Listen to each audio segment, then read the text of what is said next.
સુરત શહેરના દરેક ચાર રસ્તા પર બાળકો સાથેના ભિખારીનો ત્રાસ વધ્યો। જો સુરત પોલીસ આ દિશામાં પણ શંકાની નજરે જુએ અને ચોક્કસ કાર્યવાહી કરે તો કદાચ બાળક ચોર ટોળકી અથવા ભીખ મંગાવતી પ્રોફેશનલ ગેંગ સુધી પહોંચી શકે તેમ છે। VO1 ગુજરાતના આર્થિક પાટનગર ગણાતા અને ચોથા સૌથી ફાસ્ટેસ્ટ ગ્રોઈંગ સિટીમાં જેનું નામ છે તે સુરત શહેર દરેક માટે આકર્ષણનું કેન્દ્ર બન્યું છે। મુંબઈ બાદ સુરતની સમૃદ્ધિથી અંજાઈને અનેક લોકો પરપ્રાંતિ આવીને અહીં રોટલો રળવા લાગ્યા છે। તે તો સુરત માટે ક્રેડિટ લેવા જેવી વાત છે, પરંતુ તે બધા વચ્ચે ઉડીને આંખે વળગે અને આશ્ચર્ય પમાડે તેવી વાત એ છે કે અહીં ભિખારીઓના ટોળે ટોળા ઉમટી પડ્યા છે। એમાં પણ મહિલા વૃદ્ધ ભિખારીઓ સૌથી વધુ છે। સૌથી શંકા ઉપજાવનારી બાબત એ છે કે દરેક મહિલાના ખોળામાં નાના બાળકો હોય છે, ઉપરાંત 2, 4 અને 4 થી 5 વર્ષના બાળકો કારોની વચ્ચે ભીખ માંગતા ફરતા હોય છે। સુરતીઓ તેને ચોક્કસ ભીખ મંગાવનારી ગેંગ આ શહેરમાં સક્રિય થઈ હોવાની શંકા સેવી રહ્યા છે। દરેક ચાર રસ્તે સવારથી સાંજ તેઓ પોલીસની હાજરીમાં જ કારની કતારોની વચ્ચે ઘૂસી જઈ ભીખ માંગતા જોવા મળે છે, જે અકસ્માતને પણ નોતરું આપી રહ્યા છે। દરેક ચાર રસ્તાઓ પર ખોળામાં બાળકો સાથેની મહિલા જોવા મળે છે। તમે કોઈ પણ સમયે ચાર રસ્તા પરથી પસાર થાઓ એટલે એક જ સ્ટાઇલમાં ફરતી મહિલાઓ જોવા મળે છે। તેના ખોળામાં બાળક સૂતેલું જોવા મળે છે। તમે કોઈ પણ સમય જુઓ તો આ બાળકો સૂતેલા જ હોય છે। તેમના હાથમાં એક અડધા દૂધથી ભરેલી બોટલ હોય છે અને આવીને તે બોટલ તેઓ 4 વ્હીલ વાહન ચાલકની કાર પર જોર જોરથી અથડાવે છે અને ભીખ માંગે છે। અગર તમે ન આપો તો તે તમને ગાળો બોલવા સુધી ખચકાતી નથી। ઘણી મહિલાઓ પાણીની બોટલ માંગે છે। શંકા ઉપજાવનારી બાબત એ છે કે આ નાના બાળકો ખોળામાં જ છે, તે આખો દિવસ ઊંઘી કેવી રીતે રહે છે? શું તેઓને કોઈ ઘેની પદાર્થ પીવડાવી સુવડાવી રખાય છે? શું આ બાળકો ખરેખર આ મહિલાઓના છે? આટલી મોટી સંખ્યામાં બાળકો સાથે મહિલાઓ ક્યાંથી ઉતરી આવી? વૃદ્ધો પણ ક્યાંથી આવી ચડ્યા? આ સવાલોના જવાબ શહેરીજનો જાણવા માંગે છે અને તે પોલીસ સમક્ષ આશા વ્યક્ત કરી રહ્યા છે કે અનેક મોટા ગુનાઓ શોધવામાં પાવરથી બની ગયેલી સુરત પોલીસ આ દિશામાં પણ શંકાની નજરે જુએ અને ચોક્કસ કાર્યવાહી કરે તો કદાચ બાળક ચોર ટોળકી અથવા ભીખ મંગાવતી પ્રોફેશનલ ગેંગ સુધી પહોંચી શકે એમ છે। સુરત શહેરના ખડોદરા વિસ્તારમાં પ્રેમ લગ્નનો કરુણ અંત આવ્યો, જ્યાં પ્રેમ લગ્નના માત્ર 7 મહિના બાદ 20 વર્ષીય યુવતી આપઘાત કર્યો હતો। મૃતકના પરિવારે આક્ષેપ કરતા કહ્યું કે સાસરિયા પક્ષ દ્વારા શારીરિક અને માનસિક ત્રાસ આપતા હોવાના ગંભીર આક્ષેપો કર્યા હતા। શહેરના ખડોદરા વિસ્તારમાં એક હૃદયદ્રાવક ઘટના સામે આવી છે, જ્યાં પ્રેમ લગ્નના માત્ર 7 મહિના બાદ 20 વર્ષીય યુવતી આપઘાત કર્યો હતો। મળતી માહિતી મુજબ સાક્ષી નામની યુવતીએ પોતાના નિવાસે ગળે ફાંસો ખાઈ આત્મહત્યા કરી લીધી હતી। સાક્ષીનો થોડા સમય પહેલા મનોજ નામના યુવાન સાથે પ્રેમ લગ્ન થયા હતા। યુવતી અને તેનો પરિવાર અનુસૂચિત જાતિના હોવાના કારણે સાસરિયા તરફથી ત્રાસ આપવામાં આવતા હોવાના ગંભીર આક્ષેપ પણ પરિવારજનો તરફથી કરવામાં આવ્યો છે। મનોજ સહિતના સાસરિયા જણાઓ યુવતી પર શારીરિક અને માનસિક ત્રાસ કરતા હોવાના આક્ષેપ છે। ખડોદરા પોલીસે સમગ્ર મામલે મનોજ સહિત સાસરિયા સામે એટ્રોસિટી એક્ટ હેઠળ ગુનો નોંધ્યો છે અને વધુ તપાસ હાથ ધરી છે। પોલીસ દ્વારા યુવતીના પિતાની ફરિયાદના આધારે કાયદેસરની કાર્યવાહી શરૂ કરાઈ છે। પોલીસે મૃતદેહને પોસ્ટમોર્ટમ માટે મોકલી આપ્યો છે અને સાક્ષીના મોબાઈલ ફોન અને અન્ય સાક્ષીઓના આધારે તપાસ આગળ ધપાવી છે। સાસુનું ઓવરનું અને નનદનું ત્રાસ હતું છોકરીને, અને જાતિવાર પરથી ગાળ બોલતી હતી। એને એમ કહેતા હતા એ છોકરો મારી મૂરીને એના ઘરથી રાત્રે 12 વાગે એમને મૂકીને જતો રહેતો, અને એમ કહેતો હતો એની સાસ બધા એ કે તું અમારી જાતની નથી, તું નીચ જાતની છે અને અમે મરાઠા છે। એને એમ કહેતા કે એને છોડી દે, એટલે મારા છોકરીએ ત્રાસીને સુસાઇડ કરી લીધું। એમનું શું નામ હતું અને ક્યારે લગ્ન થયા? એના 7 મહિના થઈ ગયા છે મેરેજને। શું નામ હતું એનું મનોજ ખોરસે છે નામ। છોકરીનું નામ છોકરીનું નામ સાક્ષી રોકડે છે। શું માંગ? અમારે એવી માંગ છે કે એને આજીવન સજા હોવી જોઈએ, કોઈ જાતિભેદ પર બોલવું નહીં જોઈએ। રવિવારના રોજ શહેરના એક વ્યસ્ત વિસ્તારમાં આવેલી વ્યાવસાયિક બિલ્ડિંગમાં આશ્ચર્યજનક ચોરીનો બનાવ સામે આવ્યો છે। બપોરે લગભગ 2 વાગ્યે એક અજાણ્યો શખ્સ લેડીઝ ટોયલેટમાં પ્રવેશ્યો અને ત્યાંથી નળ ચોરી કરીને ફરાર થયા હોવાનો આરોપ છે। શહેરમાં વિચિત્ર ચોરીની ઘટના બની છે. પ્રથમ માળે આવેલ લેડીઝ ટોયલેટમાં અજાણ્યા શખ્સ ટોયલેટ કરવાના બહાને પ્રવેશ્યો હતો.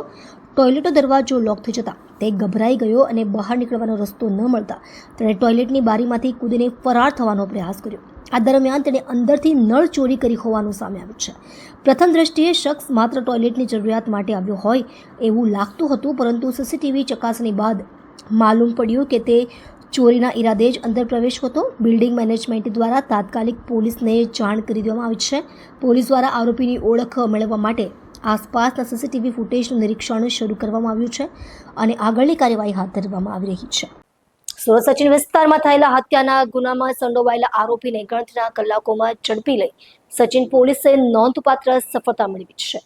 તળાવ ફળિયું ભાતીજી મોહલ્લા પાસે ઝાડ કાપવા બાબતે થયેલા વિવાદમાં કરાયેલી હત્યાના આરોપીને ઝડપી પાડી વધુ તપાસ હાથ ધરી છે. સચિન વિસ્તારમાં ખૂનના એક ગંભીર ગુનામાં સંડોવાયેલા આરોપીને સચિન પોલીસ દ્વારા ગણતરીના કલાકોમાં ઝડપી લેવામાં આવ્યો છે. આ કામગીરી શહેર પોલીસના ઉચ્ચ અધિકારીઓના માર્ગદર્શન હેઠળ અને સર્વેલન્સ સ્ટાફના જહેમતભર્યા પ્રયત્નો સાથે સફળ બની છે. 8 જૂન 2025ના રાત્રિના સમયે સચિનના તળાવ ફળિયું વિસ્તારમાં ભાતીજી મોહલ્લા પાસે ઝાડ કાપવા બાબતે થયેલા વિવાદમાં સુરેશ ઉર્ફે લાલુ રાઠોડ અને જગદીશ રાઠોડ વચ્ચે બોલાચાલી થઈ હતી. વિવાદ ગંભીર સ્વરૂપ ધારણ કરતા આરોપીએ ચપ્પુ વડે હુમલો કરી ઉપરા છાપરી ઈજા પહોંચાડતા જગદીશભાઈનું ઘટના સ્થળે જ મોત નીપજ્યું હતું. પોલીસના ઉચ્ચ અધિકારીઓની સૂચના મળતા જ પોલીસ ઇન્સ્પેક્ટર PN વાઘેલા અને PSI ND ડામોરના માર્ગદર્શન હેઠળ સર્વેલન્સ સ્ટાફે હ્યુમન ઇન્ટેલિજન્સ અને ટેકનિકલ એનાલિસિસના આધારે આરોપી સુરેશ રાઠોડને નવસારી મેઇન રોડ પરથી ઝડપી લીધો હતો. પોલીસની ઝડપભરી અને વ્યૂહાત્મક કામગીરીને કારણે ખૂનના ગુનામાં સંડોવાયેલ આરોપી ઝડપાઈ ગયો છે, જે સચિન પોલીસ મથક માટે એક પ્રશંસનીય સિદ્ધિ ગણાય છે. જી સાહેબ, સચિન પોલીસ સ્ટેશન હેઠળમાં આ એક એરિયા છે તળાવ ફળિયું, સચિન ગામમાં આવેલા છે અને અહીંયા હળપતિવાસ જે આવ્યા છે ત્યાં ગઈકાલ રાત્રિના રોજ એક બનાવ બનેલા હતા.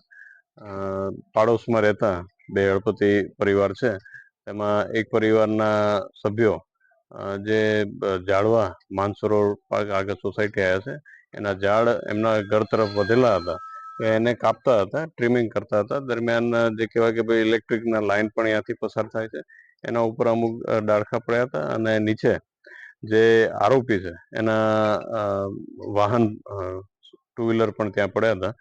તો આ જે ઝાડવા પડતા હતા એના બાબતે બોલચાલ થયા કે ભાઈ આ વાહનને નુકસાન થશે તો પૈસા કોણ આપશે. તો એ બાબતે બે પરિવારને બોલાચાલી થઈ, જેમાં બાદમાં વધારે બોલચાલ થતા જે આરોપી છે એને પોતાના ઘરમાં રહેલા ચાકુ વડે જે મરણ જનાર છે ઉંમર 50 વર્ષના ગાંડિયાભાઈ જગદીશભાઈ રાઠોડ જાતે હળપતિ અને જે મારનાર છે લાલો ઉર્ફે એ પણ હળપતિ છે, બંને પાડોશી છે અને મરણ તો ઘા મારી દીધા એક છાતીના ભાગે અને જે 50 વર્ષની ઉંમરવાળા જે ગાંડિયાભાઈ હતા એના સ્થળ ઉપર મૃત્યુ પામેલા હતા. Thank you. સુરત મહાનગરપાલિકામાં ફરી એકવાર કર્મચારીઓના મુદ્દાઓને લઈને વિરોધની આગ ભભૂકી ઉઠી છે.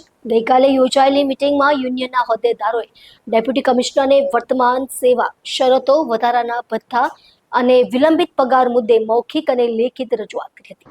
સુરત મહાનગરપાલિકાની ડેપ્યુટી કમિશનર નિધિ શિવાજ સામે કર્મચારી મહામંડળે ઉગ્ર વિરોધ નોંધાવ્યો છે. મળતી માહિતી મુજબ મહાનગરપાલિકાના ડેપ્યુટી કમિશનર સાથે યોજાયેલી મિટિંગ દરમિયાન નિધિ શિવાજે કામદારો વિરુદ્ધ અને ખાસ કરીને ગુજરાતીઓ સામે અશોભનીય ભાષાનો ઉપયોગ કર્યો હોવાનો આક્ષેપ કામદારો તરફથી કરવામાં આવ્યો છે. આ ઘટનાને પગલે સુરત મહાનગરપાલિકા કર્મચારી મહામંડળના પ્રમુખ ઇકબાલ શેખે મેયર, કમિશનર અને સ્ટેન્ડિંગ કમિટી ચેરમેનને આવેદનપત્ર પાઠવીને તાત્કાલિક ડેપ્યુટી કમિશનરની બદલી કરવાની માંગ કરી છે. ઇકબાલ શેખે મીડિયાને જણાવ્યું કે અજાણ્યા કારણોસર ડેપ્યુટી કમિશનર નિધિ શિવાજ કામદારો સામે અવિશ્વાસ અને તિરસ્કાર ભાવ ધરાવે છે. તેમણે મીટિંગ દરમિયાન જે ભાષાનો ઉપયોગ કર્યો તે સમગ્ર કર્મચારી વર્ગની ગરિમા અને આત્મસન્માનને આહત કરે છે. આમ લોકશાહીમાં આવી વલણો અસહ્ય છે અને અમે તેમની તાત્કાલિક બદલીની માંગ કરીએ છીએ.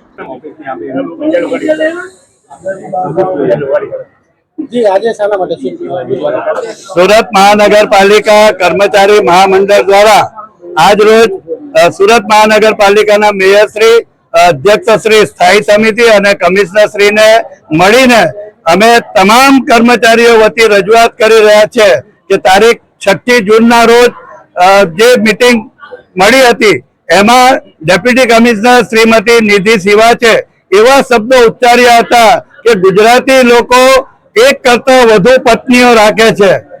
આમ કરીને તેમણે ગુજરાતના લોકોનું અપમાન કર્યું છે.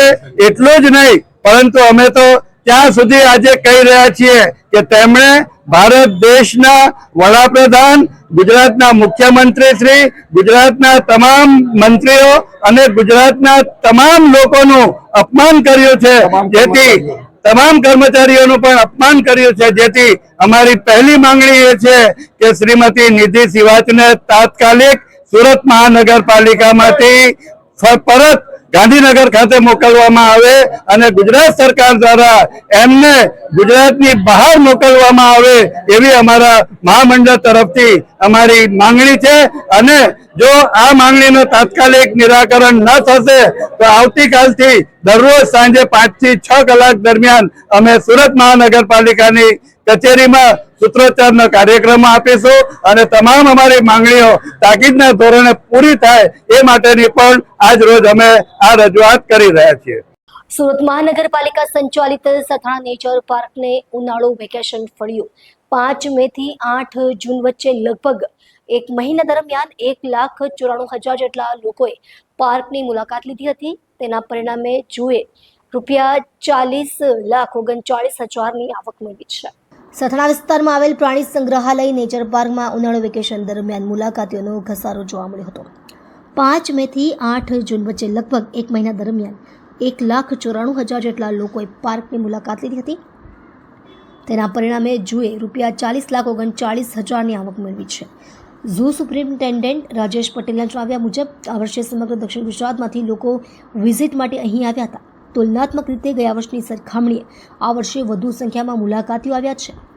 આ પ્રાણી સંગ્રહાલયમાં વાઘ, સિંહ, દીપડા, રીંછ અને જળ બિલાડી જેવી દુર્લભ વન્ય પ્રજાતિઓ ઉપરાંત વિવિધ પ્રકારના આકર્ષક પક્ષીઓ પણ છે, જેના કારણે લોકો ખાસ કરીને બાળકોમાં જુઓ જોઈને ઉમંગ અને ઉત્સાહ જોવા મળ્યો હતો. આઉટિંગ માટે ઉત્તમ વિકલ્પ ગણાતા સથાણા નેચર પાર્કે માત્ર પ્રકૃતિ પ્રેમીઓ અને પરિવારજનો અને વિદ્યાર્થી મુલાકાત માટે પણ આકર્ષણ ઊભું કર્યું છે.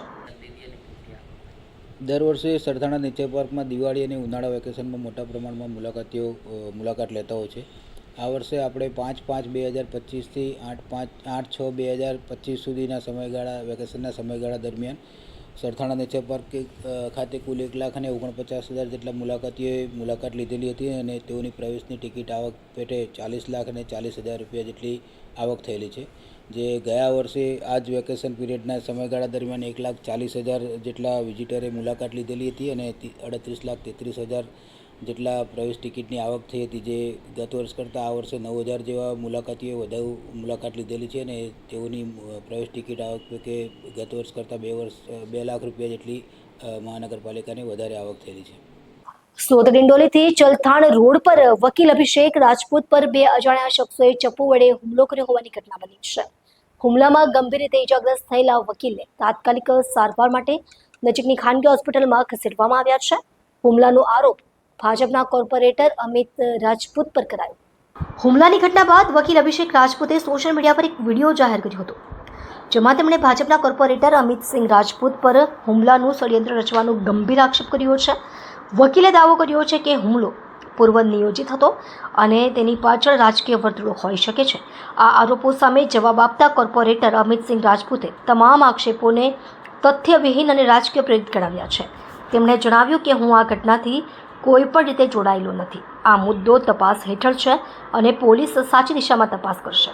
હાલમાં પોલીસે અજાણ્યા હુમલાખોરોની શોધ શરૂ કરી દીધી છે અને આસપાસના સીસીટીવી ફૂટેજના આધારે તપાસ ચાલી રહી છે. સમગ્ર ઘટનાએ શહેરમાં ચકચાર મચાવી છે અને વકીલ સમુદાયે પણ દોષિતોને ઝડપી કડક પગલાં લેવાની માંગ ઉઠાવી છે. मेरे पे हमला हुआ है. ये सब अमित सिंह और पंकज सिंह जो मेरे बड़े भाई हैं, उनके जो जीजा और साले हैं, उनकी ये सब चाल है.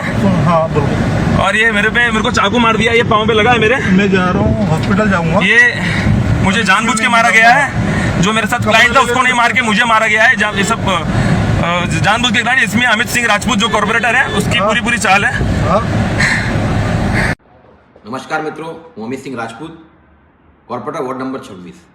મિત્રો, અત્યારે કલાક દોઢ કલાક પહેલાં વિડીયો વાયરલ થયો છે, જેમાં એક શખ્સ છે અભિષેક રાજપૂત કરીને, એ મારું નામ લે છે, મારા પર આક્ષેપ કરી રહ્યો છે. આ મારા બનેવીનો સગો ભાઈ છે અને 10 વર્ષથી ઉપરનો સમય આનાથી મારા કોઈ સંબંધ નથી અને વારંવાર કોઈ પણ મેટરમાં આ મને આરોપી બનાવવાની કોશિશ કરે છે. દરેક પોલીસ સ્ટેશનમાં મારા વિરુદ્ધ અરજીઓ કરાવે છે. આનું એક જ કામ છે, મને હેરાન અને પરેશાન કરવાનું. આ આખી ઘટનાથી મારો કોઈ દૂર દૂરથી કોઈ નાતો નથી અને આજે હું કમિશનર સાહેબને આના વિરુદ્ધમાં અરજી આપા કે કાયમ આ મને પરેશાન કરે છે અને એના પર એક્શન લેવામાં આવે. એની કોપી હું તમામ મીડિયા મિત્રોને મોકલી આપીશ.